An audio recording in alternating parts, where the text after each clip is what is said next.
Good morning.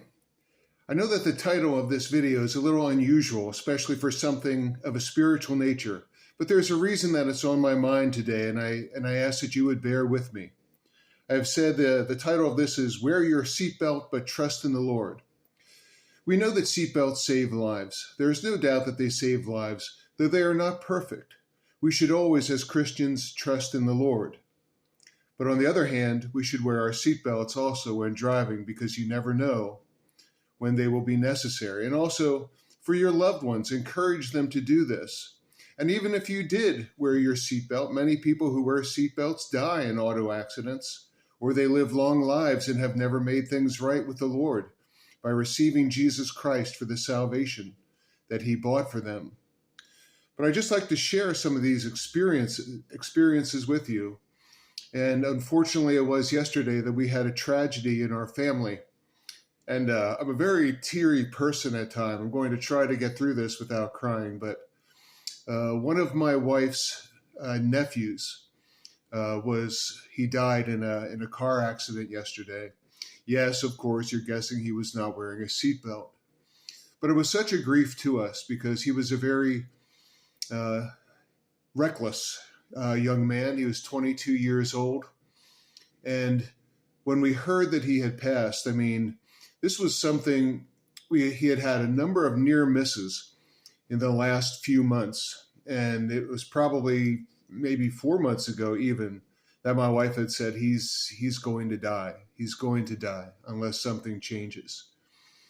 And just to give you an example of this, it was sometime those months ago, he was actually, I think it was late at night, he actually fell asleep on his motorcycle and he was going over 100 miles per hour.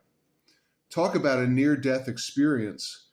But God was gracious, and the accident, the stop that he had involved no one else, and he ended up with a kind of a soft landing and nothing but really minor injuries. To the best of my knowledge, he had only minor injuries.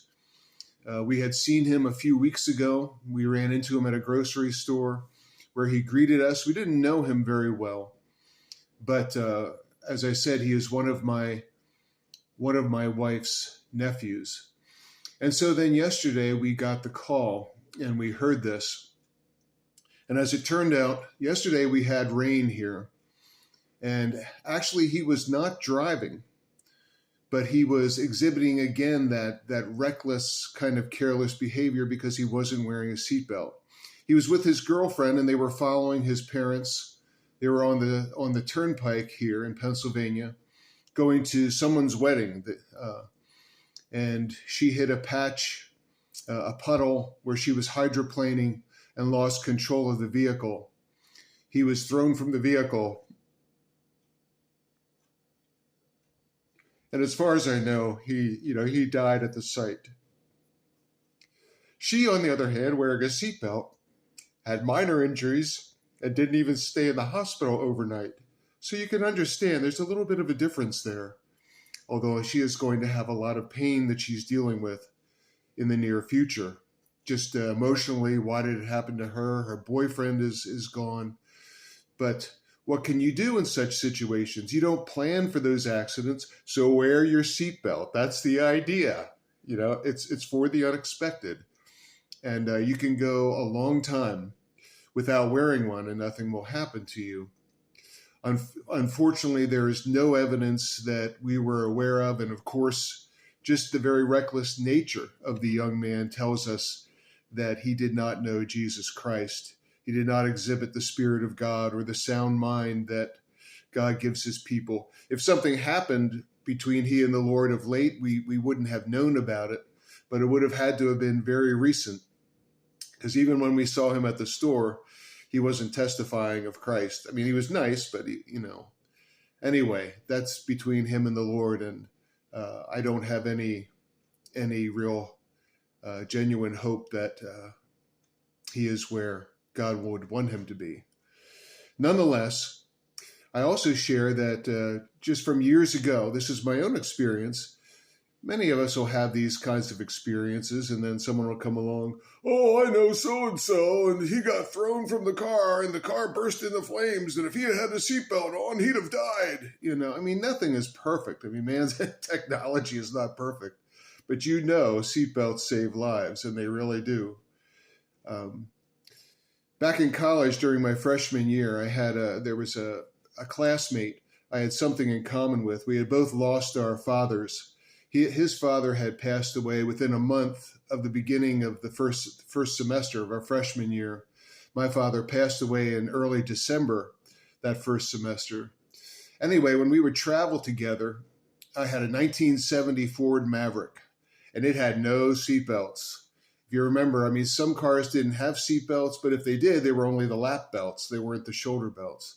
And when we traveled together, he'd be like, Andy, I just can't tell you how it bothers me. I can't tell you how it bothers me you don't have seatbelts. And finally, one time I said, well, what's the problem? Look, I can't do anything about it. What is this? And he told me the story, and that his family owned a Mercedes-Benz dealership. And I don't know how the Mercedes is now. So when I tell you that it's well built, and I'm sure it still is, it may not be the same as it was over 40 years ago.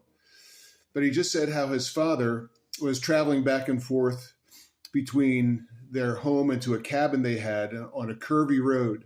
And his back tires slid off the road, and his vehicle rolled. And ended up, he's on a curve, and it rolled over, they estimate 6 or 7 times.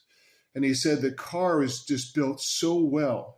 It really had nothing serious. I mean, obviously the paint is messed up, some minor dents and maybe a little broken glass here or there. But his father was killed because he was tossed around in the car. He wasn't wearing a seatbelt. He was just saying if he had had the seatbelt on, everything would have been fine. And so I encourage you to wear your seatbelt, get those around you to wear their seatbelts, but put your trust in the Lord for all eternity, because we have an appointed time with God. And when that appointed time comes to stand before him, there is no seatbelt that can save us from that.